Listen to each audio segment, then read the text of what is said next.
voulez faire. Parce que vous n'avez d'objectif que de vous permettre, vous jeunes, et de permettre à ceux qui ont des offres à vous réunir et à parler autour de l'essentiel. Parce qu'effectivement, si l'information ne passe pas, c'est-à-dire les jeunes formés, diplômés, bien formés, du moins, ne savent pas les opportunités qui sont là, et que aussi les branches de l'État chargées justement de former les jeunes, de leur donner des orientations, ne font pas aussi passer l'information dans les canaux. On va parler d'industrialisation sans une formation professionnelle de qualité. C'est pourquoi l'Assemblée nationale a pris les devants à travers la commission de l'éducation. Il y a des structures de l'État qui sont ici présentes. Nous avons eu à les rencontrer à plusieurs reprises. Je peux citer l'ONP, la 3FPT, l'ADF. Nous avons eu des séances de travail avec elles. Nous avons également tenu un atelier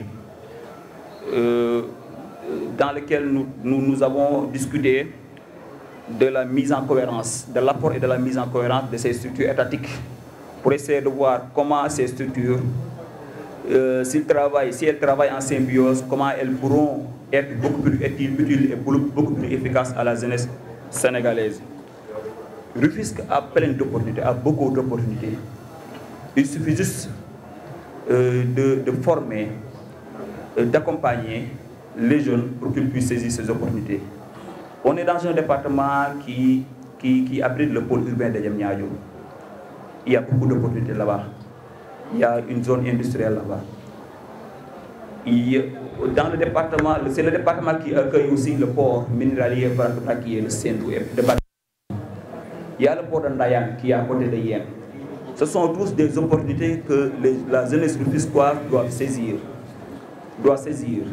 Mais pour cela, il faut qu'elle dispose de la formation nécessaire et de l'accompagnement nécessaire. Donc, chers jeunes, soyez prêts à saisir ces opportunités.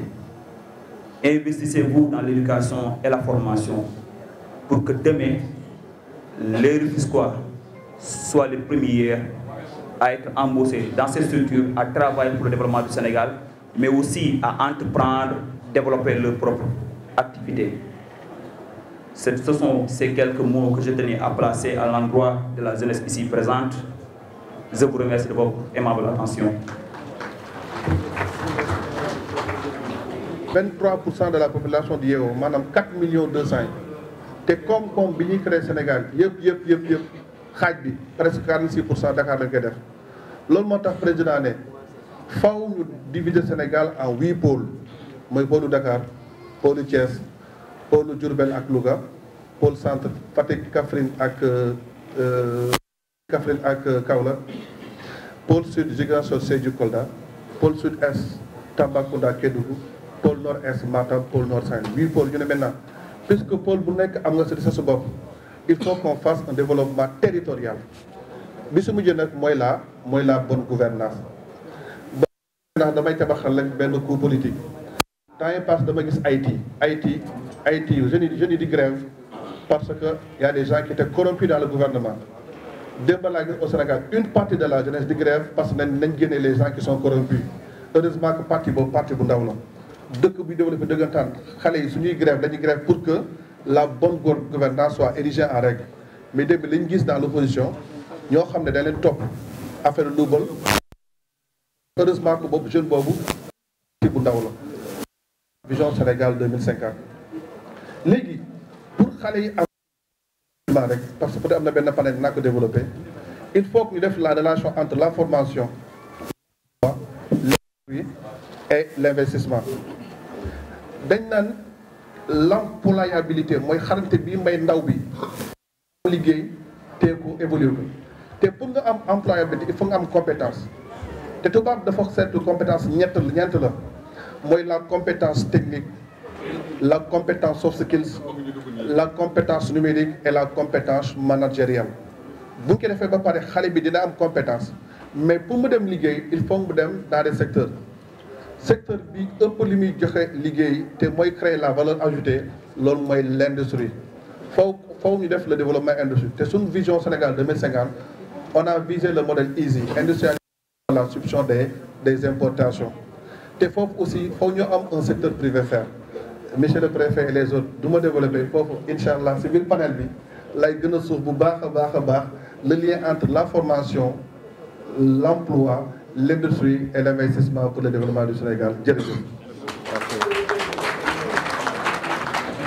liggéey bu ni mel mu nekk alors maanaam une personne boo xam ne ci wàllu bâtiment day liggéey de manière générale wala boog un électricien qui a récemment bénéficié de beaucoup de détails ou bien de choses qui récemment ont impacté ci Sénégalais yi rawatina ci ñi nga xam ne ñoom ñoo nekk au fin fond du pays.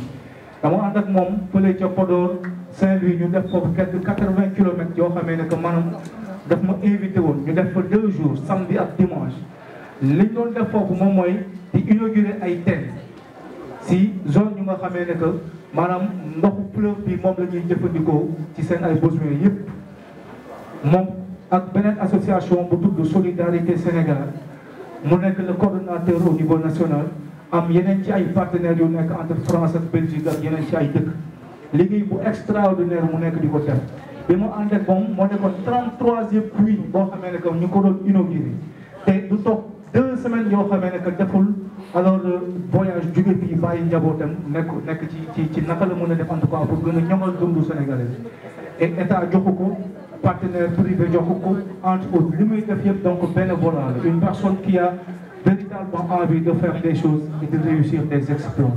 Je vous demande très solennellement, s'il vous plaît, ñu defal standing ovation encore une fois à notre ami et frère donc Ngagne Samb ñu jóg tàccu ko s'il vous plaît mu jël kàddu bi dama bëgg ñu tàccu ko mu gën a leer mu gën a fort waay s'il vous plaît et yéen ñi ci ginnaaw ci ngeen bokk s'il vous plaît ngeen jóg ko taxaw ngeen tàccul ma Ngagne parce que c'est lui qui est donc derrière toute cette ces belles idées en tout cas qu'on est en train de décliner une personne boo xamee ne macha allah donc gëm na boppam ba pare xam na dara ba pare donc maanaam yéene na yi muy def ñi nga xam ne mooy ndawi Sénégal.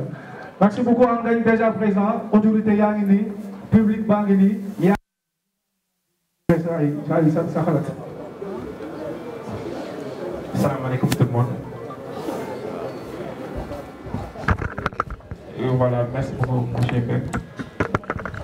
Monsieur le préfet boo ma ko permettre rek ma oo équipe bi nga xamante ni ñoom laa àndaloon si liggéey bi ñëw sama ginnaaw donc ñoom iso lañ toog waaw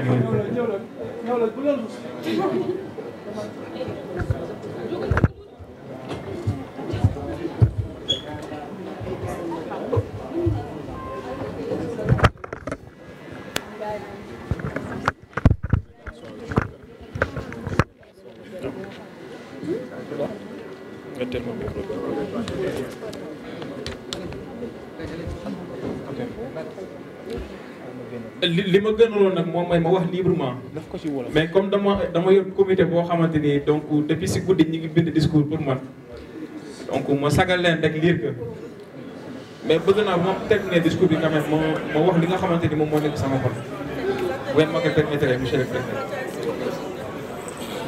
Mesdames et messieurs, honorables invités, distingués autorités, chers jeunes participants, c'est un immense honneur pour moi de prendre la parole devant vous aujourd'hui à l'occasion de ce forum qui s'inscrit dans une démarche profondément ambitieuse et porteuse de sens.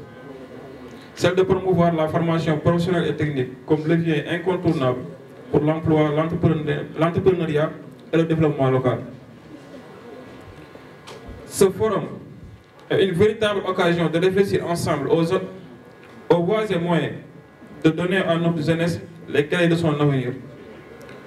Je tiens tout d'abord à saluer la présence de nos autorités, commençant par monsieur le ministre ou son représentant, Dr Abdourahmane Diouf, dont l'engagement pour l'éducation et la formation est un modèle de développement. Je remercie également monsieur le préfet, les maires des 11 communes, le président du conseil départemental, ainsi que la directrice de la formation professionnelle, les responsables des différentes organisations présentes.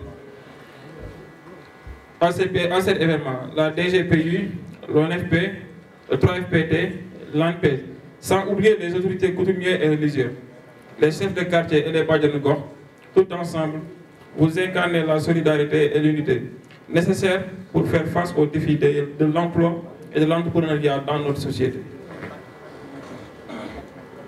Nous savons tous que la jeunesse représente la richesse et l'avenir de toute nation.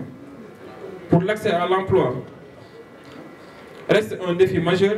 Malgré le potentiel, de nombreux jeunes peinent à trouver des opportunités. Pourtant, plusieurs secteurs en plein essor offrent de réels débouchés. C'est pourquoi la formation professionnelle et technique est essentielle. Elle permet aux jeunes d'acquérir les compétences nécessaires pour accéder à l'emploi, devenir autonomes, innover et entreprendre. Dans des domaines variés comme l'agriculture, l'industrie, l'artisanat, la santé ou les nouvelles technologies. Trop souvent, les jeunes, bien que porteurs de potentiel et d'énergie, se retrouvent confrontés à une réalité où les opportunités semblent rares, voire inexistantes. Pourtant, il existe des secteurs, des métiers, des formations qui sont non seulement accessibles, mais également en plein essor et qui offrent de véritables débouchés. La formation professionnelle n'est pas une voie de repli, mais une voie d'excellence. Elle permet à chaque jeune de se former, de réussir et de contribuer activement à sa communauté. Aujourd'hui, de nombreux métiers techniques, dans le public comme dans le privé, offrent des opportunités réelles. Mais pour en profiter, il faut être formé, compétent et prêt à servir.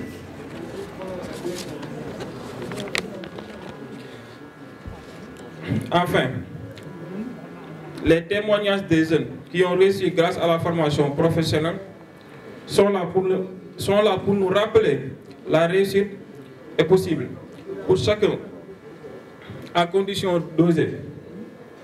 Je conclurai en réaffirmant que ce forum est un appel à l'action, un appel à l'unité, à la solidarité et à l'engagement de tous pour faire de la formation professionnelle et technique une véritable priorité pour notre pays. Je vous remercie pour votre attention et vous souhaite un fructueux travail au cours de ces 2 journées. Merci beaucoup. Et maintenant, les gars, donc les autorités, j'ai une chance donc d'ailleurs directeur au 3FPT. Monsieur le directeur, moi je fais partie des premiers qui bénéficient aussi du 3FPT. Et voilà, je le dis tout le temps, ça m'a pas pour photographe le monde. Ça m'a dit que demain vous non, donc je suis en bac. Donc malheureusement pour les jeunes qui dañuy fondé bu ñu amulee bac rek tekkiwuñu. Mais grâce à 3FPT, donc je suis en formation professionnelle, donc je suis technicien supérieur en électromécanique, spécialisé sur tout ce qui est maintenance industrielle. Et je suis exercé à la Sénélec centrale C6 Bel-Air. Donc pour voir l'importance de 3FPT, mais également il y a des institutions qui sont venues ici. Les jeunes qui sont venus les formations professionnelles et techniques. C'est vrai que le panel a une importance, mais nous avons une formation. Nous avons des pour nous faire, nous avons des passes. Donc nous disons ça. Pour vous montrer que les gens pour répondre à ces messages. Parce que la connexion est gratuite pour dire que nous et tout le temps, nous pour répondre à ces messages pour nous. Encore une fois, monsieur le directeur, nous avons le maximum d'enrôlement par rapport au bon de formation. Parce que je n'ai pas de gens déterminés, mais peut-être ce qui manque, peut-être que nous sommes dans la salle. Donc, encore une fois, nous avons par rapport au bon enrôlement à 3FPT. Nous avons le maximum de jeunes qui bénéficient.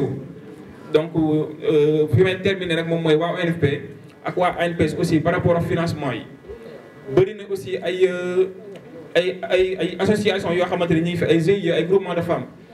Donc, nous avons les dal xalé yi mom mo len dal donc bëgg nañ ay fonds de financement donc bu leen ci mëne jappalé xamna fofu lay tejé cadeau yi len santé di len gën di gërëm équipe bi nga xamanteni ñom la andal ci activité yi particulièrement Amina Ndoye la lieu jërë ngeen jëf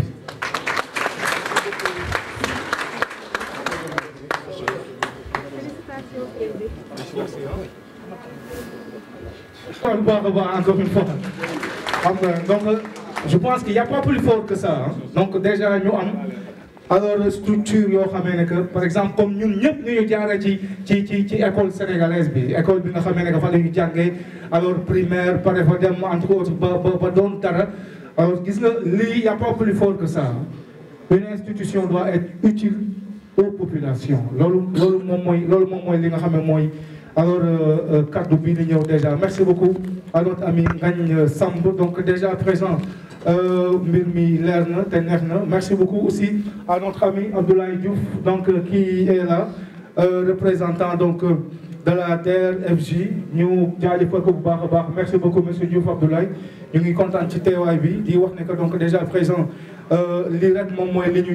donc alors, Fayu Djem, moi dernière allocution, alors présentement, nous parlons beaucoup de panel, donc tout à l'heure le DG Ibza, alors comprendre que nous avons développé, ci naka lañ mëna def en tout cas pour mëna am accès ci formation yi nga xamé nek état mu koy joxé ak bourse yeeg yeneen ci yu ni mel.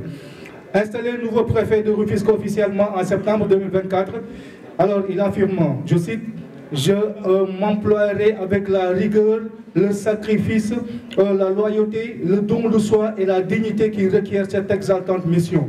Je compte exercer cette fonction a-t-il prononcé le jour de son installation à la tête de l'autorité administrative du département. Merci de reconnaître sous vos applaudissements l'éminence de ce grand administrateur civil qui continue de séduire de par sa dimension coopérative, son leadership et le sens de la responsabilité dont il fait preuve. Je vous nomme monsieur le président du département de Rufisque. Monsieur Maguette Diop, s'il vous plaît, moi je suis maa ngi nuyu ñëpp di jiital sama nuyoo monsieur le préfet et di nuyu les représentants des ministres di nuyu le président du conseil départemental di nuyu honorable député yi fi nekk pour l'instant Saliou Diop laa gis di nuyu l'ensemble des maires di nuyu organisateurs yëpp sama taat bi li ko waral dama nekkoon CICES fa la nekkoon avec le ministre Moustapha Sarré dafa am benn activité bu ñu organisé woon il fallait ma ànd ak moom foofu ba pare daanaka parewul sax man si laa jógee CICES ñëw fii am mbégte am contenté fii en tant que directeur général du fonds de financement de la formation professionnelle et technique.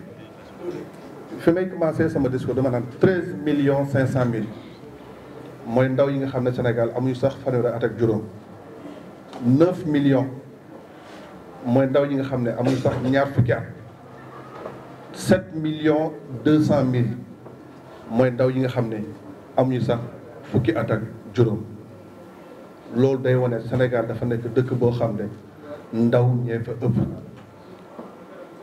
te loolu moo tax dans la vision Sénégal 2050 bi président de la République Bassirou Diomaye Diakhar Faye lancé le lundi 14 octobre 2024 dafa ne fii laa bëgg a yóbbu Sénégal d'ici 2050 2025 ba 2050 ñëpp xam nañ ne ñaar c'est 25 ans te souvent le chiffre 25 bi ñu choisi du hasard parce que dañ jàpp ne souvent une génération se renouvelle tous les 25 ans Sénégal bi ñu bëgg léegi lañ koy commencé mais buy sotti te nekk 2050 si gis-gisu président mu ne dama koy diviser ñeenti pàcc mu ne su may développer Sénégal quels sont les moteurs de croissance mooy lan lay sukkandiku pour soppi xarkan mu Sénégal président tànn si juróom benn bi mu ne mooy sunu ressources naturelles yi industrie extractive a nga foofu article 25 alinéa 1 de notre constitution dafa ne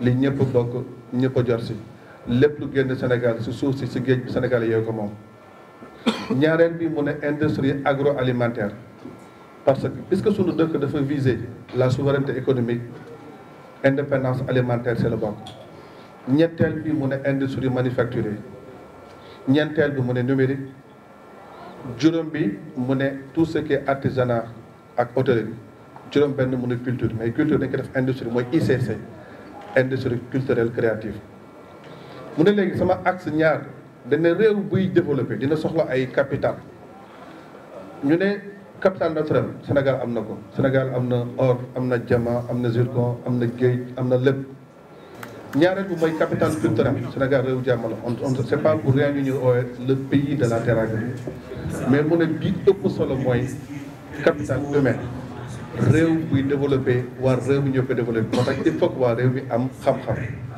foofu le président ne il faut regrouper l'ensemble des parties prenantes autour de la bataille de la qualification et de l'employabilité des jeunes mu ne nañ dajale ñëpp ñi nga xam ne dañu dox fexe ba xale am xarañte am liggéey foofu nag may remercier vivement waa Rufisque parce que waa Rufisque dañoo comprendre lu am solo tubaab danaan penser globalement agir localement olof ne xalaat ci àddina jëf ci sa gox xalaat ci àddina jëf ci sa gox su ma juumul Sénégal am na 557 communes bu 550 communes yëpp defee comme Rufisque 557 communes yëpp ay développé les 46 départements développés les 14 régions du Sénégal développé loolu xalaat ci àddina jëf ci sa gox dafa am solo lool.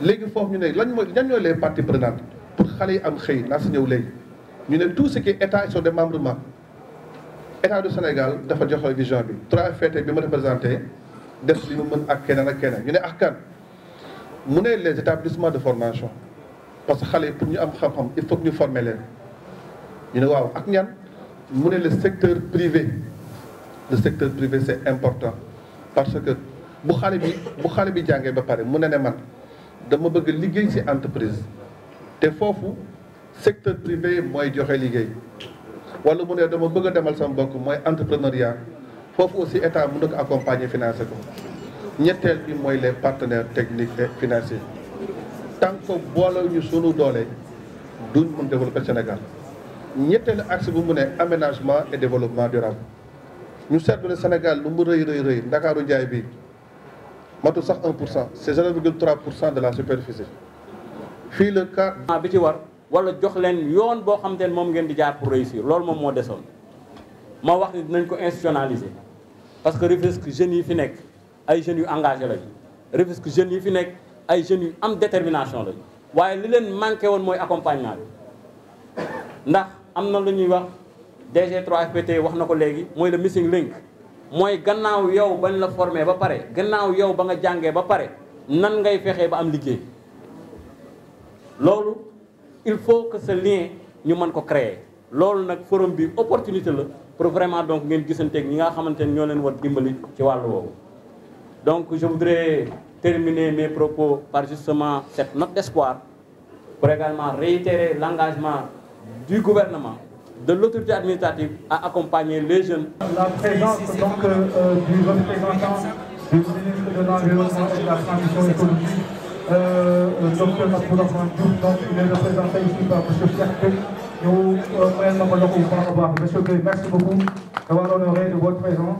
Merci encore une fois. Donc déjà présent, sinon on précise aussi la présence donc, de la direction de l'insertion, de la direction de l'orientation, de la direction générale de la formation professionnelle, l'OFP. Merci beaucoup donc d'avoir honoré de votre présence. Donc déjà présent, la ñuy def moom mooy ñu daal di wutali ci li nga xam ne moom mooy panel bu njëkk ba ñuy amal donc ka koy amal nag moom mooy alors monsieur Babo Amadou Ba. Il est expert donc reconnu en économie, actuel directeur général donc du fonds de financement de la formation professionnelle et technique. Donc waxtaan bi mu ngi toog ci ay thèmes yi nga xam ne donc jot nañ ko choisir donc boobu ak léegi nii donc ci ñi nga xam ne ñooy commission d'organisation bi boobu ak léegi ñu ngi nekk ci xool lan mooy solo ñu war a waxtaane. Alors thème bu panel bu njëkk moom mooy la formation professionnelle et technique, levier d'emploi et de développement. Donc ki lay di monsieur Ba nekk le directeur général de la 3FPT donc moom moo war a introduire ci loolu ak ki nga xam ne moom madame Diop directrice du CFP de Rufisque, monsieur Bara Diouf directeur général donc de la DGPU, monsieur le maire Assane Kassé dans la mesure du possible. Donc déjà présent. Alors ñu bàyyi sunu xarit ak Diop ok.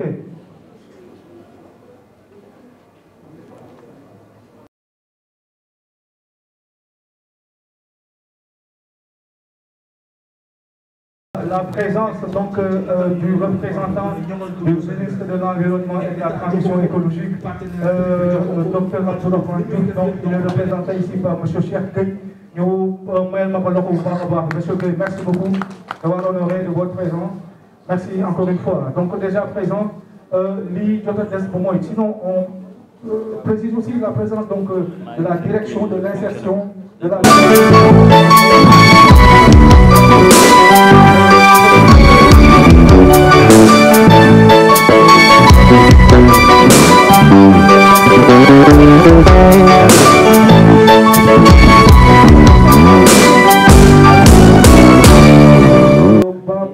donc Ba, il est expert donc reconnu en économie, actuel directeur général donc du fonds de financement de la formation professionnelle et technique.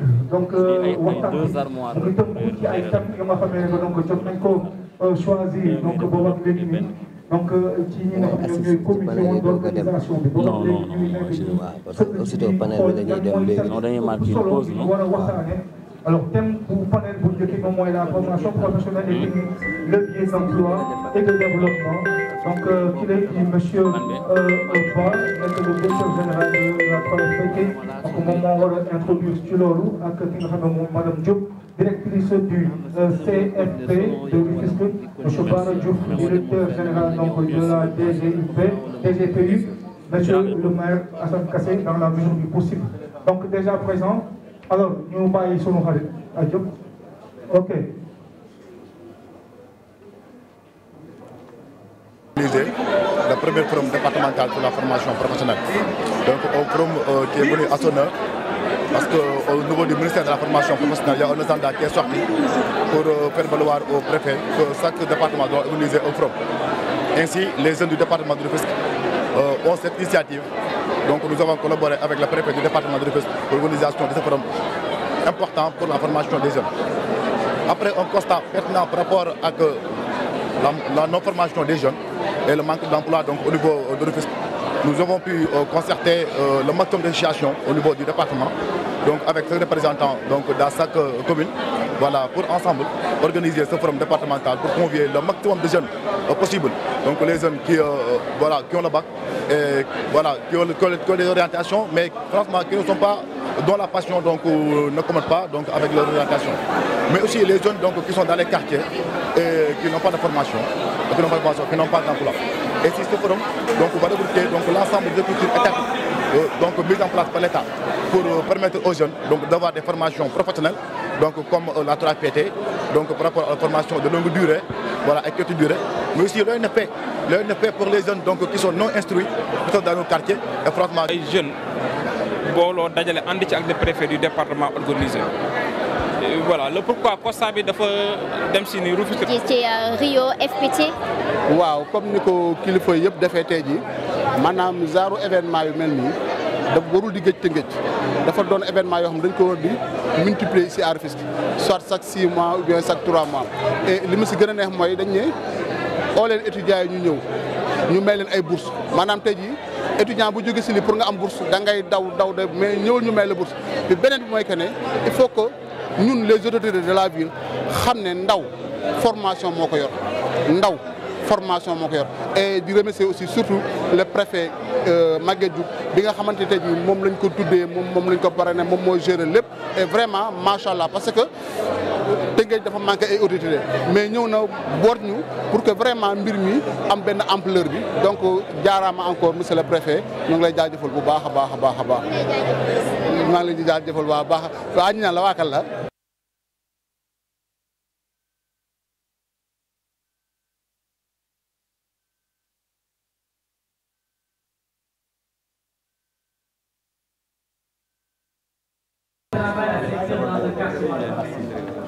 C'est sans prisonnier de bord. Voici l'insécurité dans la locomotive. Entrepreneuriat comme des locomotives que les pouvoirs locomotives. Plus les forces de l'ordre recrutent, plus 11 253 inscrits, tout seulement 250 postes. Oh! C'est comme la douleur de géniteur devant le corps de son puissant organe génitaux qu'on a adressé personne. L'ancien gouvernement traitait la population de mythos, mais quel verset du Coran dit qu'on doit partager le Sénégal comme au gâteau? On voit ça, des femmes riches qui couchent avec des fous dans les carrefours et des pères qui